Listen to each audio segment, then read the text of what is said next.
I was brought in here and asked to speak to you about recruiting and retention. So I'm here to give you all of the tips. Everything is going to be everything you ever need to know about recruiting and retention. How does that sound so far? All right, great. So I'm going to start by talking to you about love. Love. And I'm going to start talking to you about my true love. For example, I can talk to you about this young girl who I met when I was a young man. Her name was Deborah. Her name still is Deborah, by the way. When we first met, I could remember vividly her smile would light up the room. When I would see her, we met, by the way, at square dancing. When I would see her, the sunbeams would shine, birds would start to sing. When I started to hold her hand for the very first time, I got tingles touching her hand. It was a wonderful feeling to get from that. I remember as we started dating, she'd say things like, "Let's go shopping."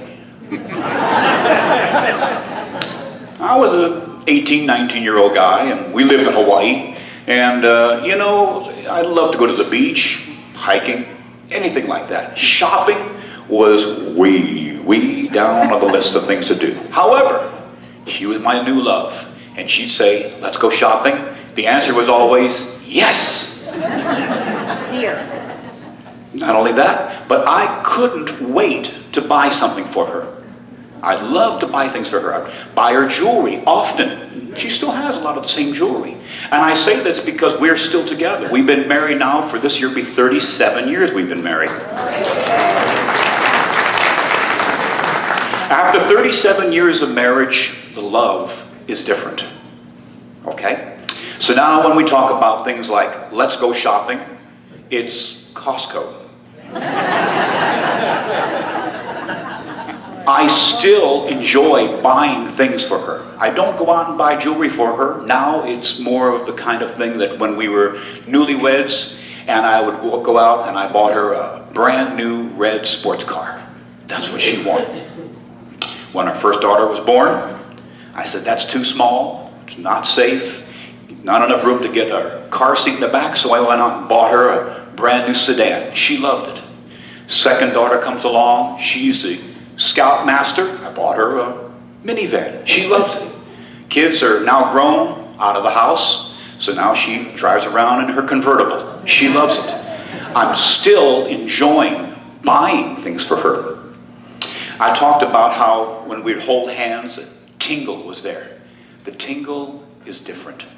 Now, the touch of her hand is a reassuring feeling. It's a strengthening feeling. It's when I'm down, her touch can give me strength that I didn't know I had. And when I'm at the very edge, the touch of her hand can calm me down. It's a much different feeling from the touch of her hand. That smile that lit up the room still lights up the room, but now it echoes. It's duplicated by the same smiles that I see in our daughters' faces. They have their mom's smile. They have their mom's laughter. So that smile now is so much more than it ever was. The love that we felt in the beginning, I like to refer to as new love. It was the love of something that was coming. It was a love of something not quite known. And now that we've been together and that love has evolved, it is a love that I like to refer to as experienced love. It's the love of what is known. It's the love of someone who I have come to adore and cherish deeply, and who feels the same way about me after all these years. I'd like to talk to you about my love of square dancing, which we all can relate to this. I can tell you that as a new dancer, very similar to the love I feel for my wife, when we were new and newly in love, when I was a new square dancer, it was a new love. It was a love that experienced, I would say, as a beginner in classes, I would think back and remember this. This would have been 1973. But I remember the music. The music was exciting. It was fast. It was kicking. It was a lot of live instruments. Now, by comparison to today's music, you might say, oh, it's very old-fashioned. But to a young guy, it was really something. It was a great new feeling of being able to move. Because I was a young guy, we didn't dance. And this is back in the 70s. And, you know, dancing while touching people was not necessarily the thing that a lot of teenagers did. And being a young man coming into square dancing, this was something new. You're touching hands. You're moving from one call to the next call. The caller, he was excellent. I can look back and I think Bill Mueller was the best caller ever put on God's green earth, because he had me moving from one call to the next. Now, I can listen to recordings and say, well, he wasn't the greatest caller. But to me, he'll always be the greatest caller.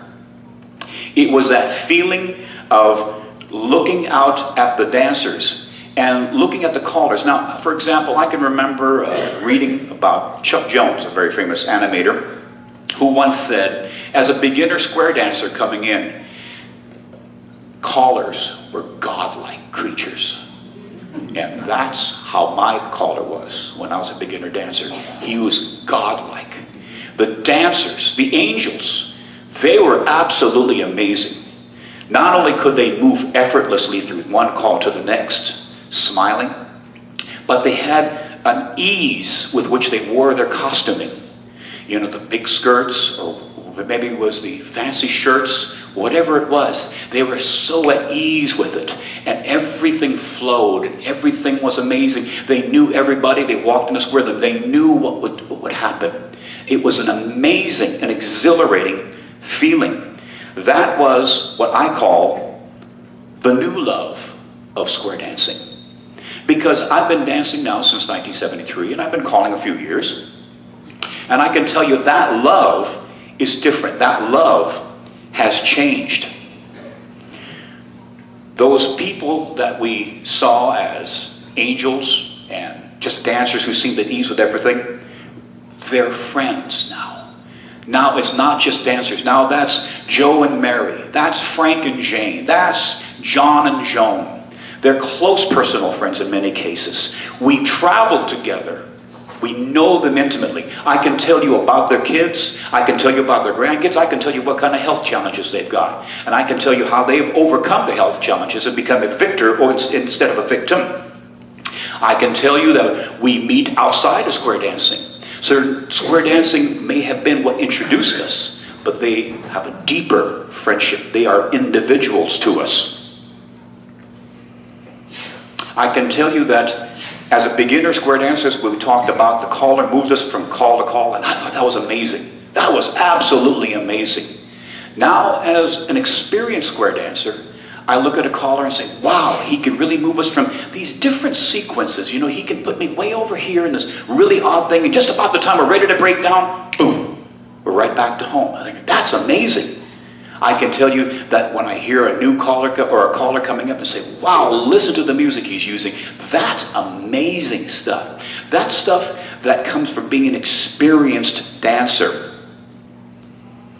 And that is an experienced love that I feel, which is much different from the new love that I felt.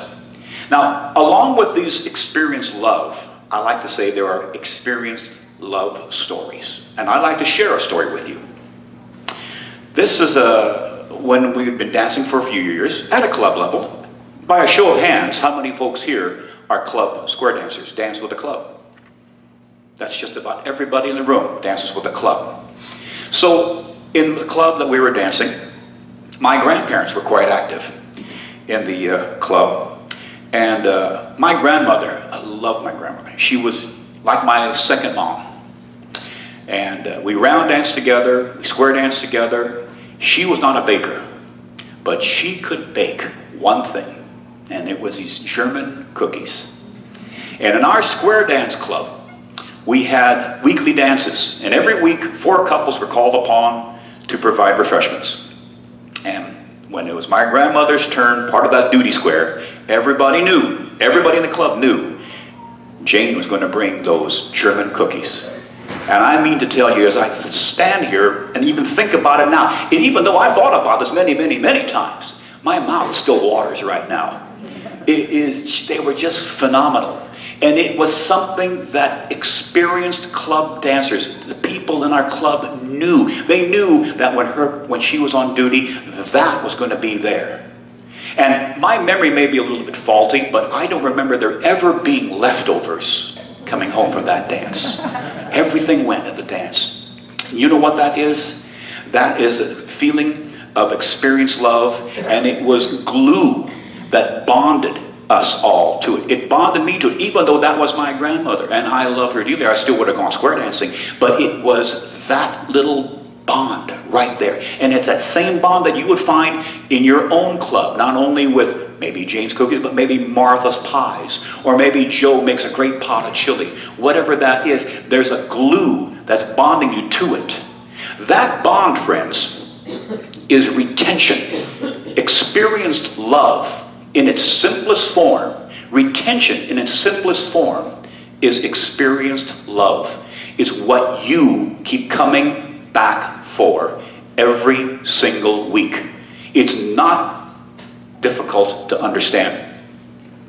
In your own square dance clubs, you have your own Jane who makes her cookies. You have your own Joe who makes his chili. You have those little bonds that keep you coming back every single week. You've got that caller who is your icon. He is the guy who brings you back every single week. I'm here to tell you that in its simplest form, it's easy to understand. But along with understanding that retention is love of what is known, we also have to recognize that that changes. Because just like I was telling you about how when I met my wife and I bought her different cars and our needs changed over the years, right? We had kids moved in, kids moved out, what have you. Changes occur in life. It's just no way you're gonna stop that. And in your own square dance clubs, change happens. You're gonna have callers who retire, callers who pass away. You're going to have that Jane who brings her famous German cookies to your club, and she's going to someday not be part of your club. We have to be okay with change. Change is evolution. See, I'm going to tell you something else too. That the way I felt about my wife when we were just dating, that's a feeling that I can never reproduce. Now, there may be times that I say, I would love to feel that way again, but there is a good reason we can't feel that way again. It has to evolve. If we try to feel that same way, we're trying to make something happen that can't. And that means we're turned off to change. And the same thing happens in our square dance clubs and retention. If we're turned off to the idea that something has to evolve, if we say that, no, we've always done it this way and we cannot change, we're turned off to evolution. If we say we cannot change, and I refuse to see a change, I would rather see it die than change, then we are turned off to evolution. And if we're turned off to it, then our love can't grow. And when change happens to us, when your caller dies, your caller retires, your hall is lost, your club, the foundations of your club, the same 3 couples who've been running your club for the last 20 years, when they die, when they quit, whatever happens, then everything crumbles because we've been turned off to change and to evolution. And as soon as we can see that, then we can see that change will happen. Change happens naturally. One of the problems we have, in my opinion, and if I preface it by saying it's in my opinion, then I've given myself clearance to say whatever I'd like to say, correct? In my opinion, one of our problems that we see in square dancing is, like I just mentioned, being turned off to evolution. And the second thing we see is sometimes is forcing change in an unnatural way. And we've seen this sometimes in the form of, let's say your club is dancing, oh, I don't know, let's say you've been dancing the same group of people for 15 years. You're all happy being there. Anybody here with me so far? You've got the same group of friends, you've got the same caller. You're happy coming out to dance, you know who's going to be there, you know what this caller is going to call, you probably know what singing call he's going to use at any given moment. You probably know what piece of music he's going to use. He's going to always close his dance with Grand Colonel Spin, whatever it is. Whatever it is. But suddenly somebody comes along and says, no, we need to bring the level up. You're not dancing good enough. Let's fire this guy. And let's bring in, instead of having old Joe Clark, we're going to bring in Joe Smith. And Joe Smith, he's going to bring our level up. And you kids are going to have to learn to dance better. You're going to have to learn to dance faster. And, well, Joe Smith, he's going to bring in some nice, hot, new pieces of music for you. Now, we just forced change into something. And when you force change, friends, that second point that I'm going to bring up about retention is when you start to lose your retention. It would be the same thing if my wife were to come to me and say, honey, I'm going to be substituting so-and-so for me for the next year. No. No, I don't want so-and-so. I'm happy with my wife. I'm happy with what is known. And in your square dance clubs, you have what is known, and people are happy with it. When evolution comes along, retirement, death, it's a gradual change, and we can adapt to that naturally. It's when we force that change is when we start to see resistance. And when you start taking away those binds that hold your members to the club is when you start to see the club fall apart. When you say there's nothing wrong with our existing caller, but we're going to let him go because we need to bring somebody new in. How many of you folks have seen this, where the new caller comes in and it doesn't make a difference who he is, how great he is, but the club membership declines. As soon as you tell people, we need to start dancing better, we're going to increase your level, you're telling people it's not that different, I would say, than walking into somebody's home and saying, nice home, could be better. You know, if you would have had different carpeting, different curtains, it'd look a lot better. And that's what we're doing to our old friends. The known love, we're taking that known love, we're happy with what we are, and now we're suddenly changing it, and we're going to tell you, no, we have to change it. And friends, that's when retention starts to go out the window. One thing, too, that we see when we try to force changes is that resistance to change, and it's a natural resistance to change because we don't want to see it. There are ways of softening it sometimes, and there are ways of just kind of forcing it onto people. But we have to bear in mind that if we want to retain members, now I want to take this same concept of retaining members at a club level and take it to a class level, because it's different. If you're trying to retain people at a class, what is known is quite a bit different, and it's on a much shorter scale. I want you to think about this for a second. How many of you folks, by show of hands, have been club dancing for at least 5 years? The majority of people. You know what it's like. How many, I would think you would probably agree that it hasn't much changed in 5 years in your club. Am I right? Pretty much been the same thing. You've seen a lot of the same people. You've seen the same caller.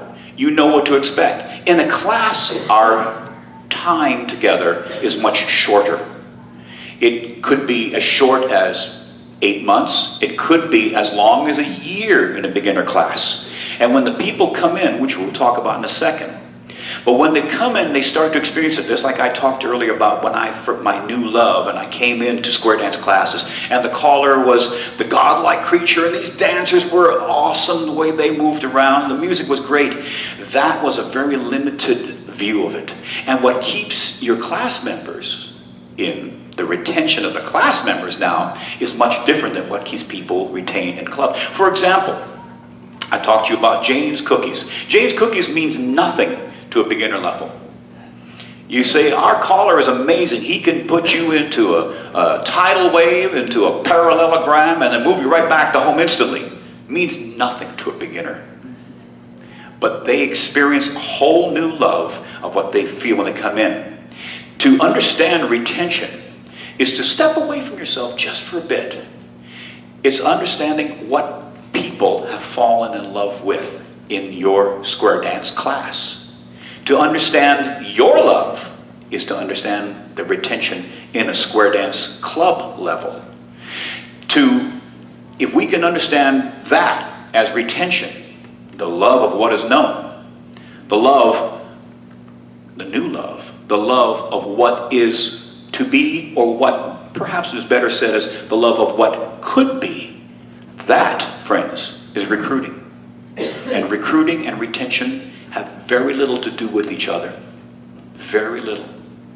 Recruiting is taking that love of what could be and selling it to people. That is recruiting. If you come to your club every single week because you've got the caller who puts on, Grand Colonel Spin at the end of every single dance, and you put that on your advertising for join square dancing because you're going to dance the Grand Colonel Spin at every single dance, it means nothing. It means nothing to them, because you're not selling them on anything that could be. That means nothing. What people are wanting is the idea of selling a new love. I can tell you that not only is putting out there that, oh, our caller does the best version of Grand Colonel Spin, that is what I would say recruiting is not. Recruiting is not that. Recruiting is not telling people, hey, square dancers, we travel together. Hey, square dancers go off to weekends where we go off to strange places and dance. Hey, square dancers go to Kansas City, Missouri in the middle of the summer and dance at a big national convention. That means nothing to someone who knows nothing about it. Recruiting is selling the love of what could be. Recruiting is what's selling the love of what could be. What keeps, so let me back up for a second. No, hang on. If we're trying to sell the love of what could be, I'm going to go back to my true love analogy for a second. Let's just say in a hypothetical, you're out there and you're trying to find a new love in your life. I'm not talking about square dancing. I'm talking about a new partner. You're trying to find somebody new. How about you folks, you probably are familiar with some of these dating sites, correct? Online dating sites, Match.com or Swipe Left or Swipe Right. Now, it would be as if I were to go out there and say, you know what, I want to find a new love. I'm going to go out there and I'm going to put down there the athletic build. Not. Love to go shopping. Hot. What else can I say about myself? Good looking. No, that's gone. All these, it would be as if I'm trying to sell something that I'm not. But when I'm trying to sell something I'm not, guess what I'm going to find? Something I don't want. Because there's somebody out there also selling something that they're not. And if we're trying to recruit people to our square dance club, it's important to know what we have, what you are. If you're not 30 years old with a full head of hair, athletic, enjoys walks on the beach at night, and enjoys giving foot rubs, then you don't put that out there. And if we're not a club full of 20-something-year-olds who want to learn square dancing in a matter of 6 weeks, then don't put that out there, because you'll get something that you didn't know that you really don't want. You're going to get somebody who comes to you and says, wait a minute, you're not 30 years old. You don't have a full head of hair. You're not athletic build. You don't enjoy giving foot rubs. And it's the same thing when they come to your square dance club. Wait a minute, this is not a club full of 20-year-olds. And this is not going to take me 6 weeks to learn square dancing. It's going to take me a lot longer. And by the same token, if you understand what you are and what you are looking for, then it becomes easier to recruit. There are people out there right now looking for what you have to offer. Our problem is that we don't recognize that. We want something that we really didn't know we wanted. We think we want to have 20-something-year-old square dancing. I'm here to tell you that my children are in their 20s, and they're not going to spend 8 months learning how to square dance. It took them a semester to get enough college credits to move on. And they measure their time spent learning something by semesters, by what we have in undergrad and, in one of my daughter's cases, grad school. And so the concept then is saying, forget about semesters. I want you to just be here every single week for 10 months. That is asking an awful lot from a 20-something-year-old person. It really is. And I would like to add one more thing onto the whole concept of how much time we spend in classes. You know, there's a lot of studies have been done on how much time it takes to learn to square dance. And we've said, okay, well, if you're going to learn mainstream, let's say mainstream is your entry level. How many folks have mainstream as your entry level? Okay? Mainstream should take you somewhere around 6 to 7 months. But that, friends, is a weekly class. What happens when one of your dancers misses a week? You've got to make up for that week. You can't skip a week. If they miss 2 weeks, you've got to make up for that. Now, that's great if you have 2 couples in your, well, let's narrow that down. Let's say you have 2 people in your square dance class. 2 people. One person misses 1 week, great. Next week you're going to make it up. Well, that means it's going to take you a little bit longer than your 7 months, isn't it? If they miss 2 weeks, you have to make that up. It's going to push you back a little bit longer. But what happens when you have 2 squares in your beginner class and one person misses something and another person misses another week and another person misses another week? You have to keep pushing that class back. And guess what? How many of us do? None. 0. But we expect people to somehow keep up and learn. And when they don't keep up, they drop out. I wanted to kind of chase down that alley for just a second, because that is something to remember when we're talking about recruiting and retention. Because it's important to sell what we really are and not sell something that we wish we were. Now, going back to the positive side about trying to recruit and sell something that we are, or something that we could be. I can tell you there are a lot of successful groups out here. Right here in the Thousand Oaks area in California, you folks have a very successful square dance club. And our club at home, in my own area in San Diego, is a very successful club.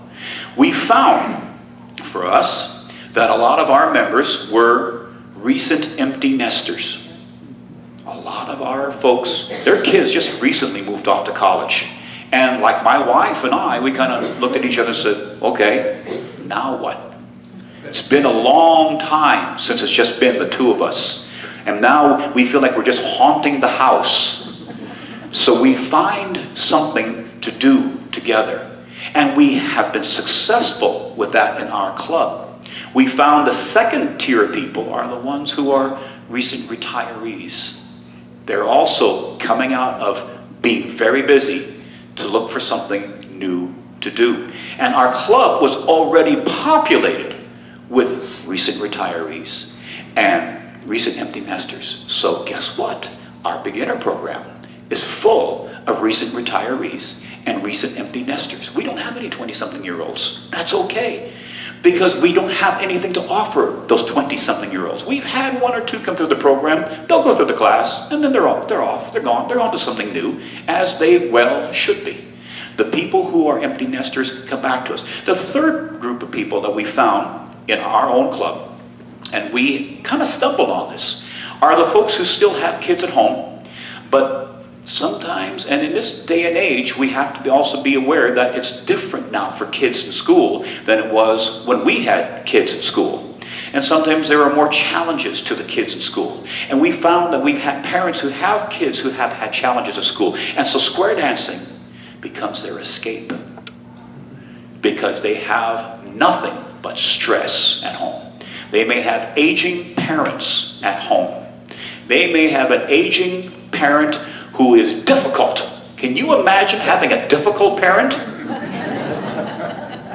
They may have that aging, difficult parent who doesn't want to be in that facility where they have to have help.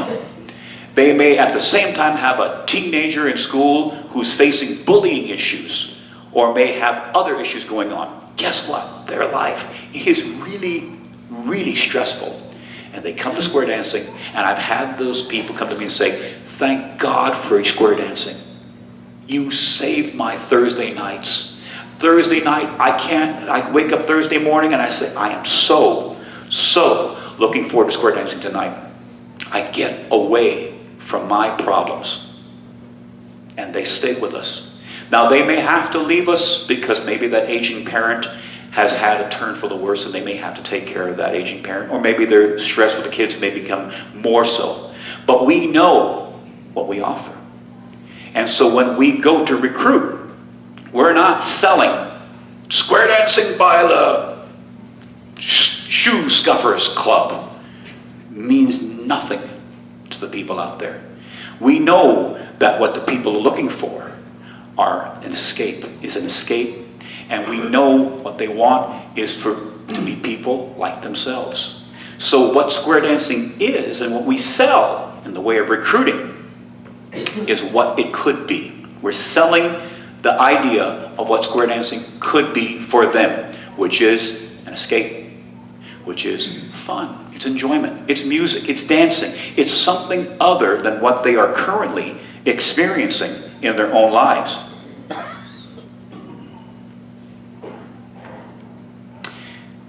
That being said, recruiting is that new love. And your challenge is to find what is the new love in your own group. And you may have to sit there for a while and think about it. You may have to sit there and think about what was your feelings of square dancing when you first came in to square dancing. What was that new love for you? Please silence your cell phones. Hang on, we'll wait till you take the call.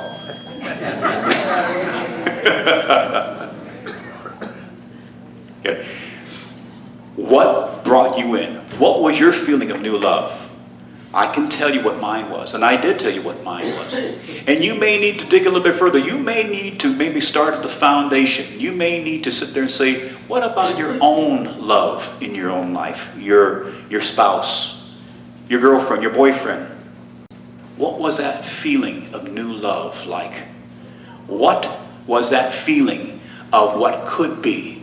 Then in square dancing, when you came in, what was that feeling of what could be, of what was about to be?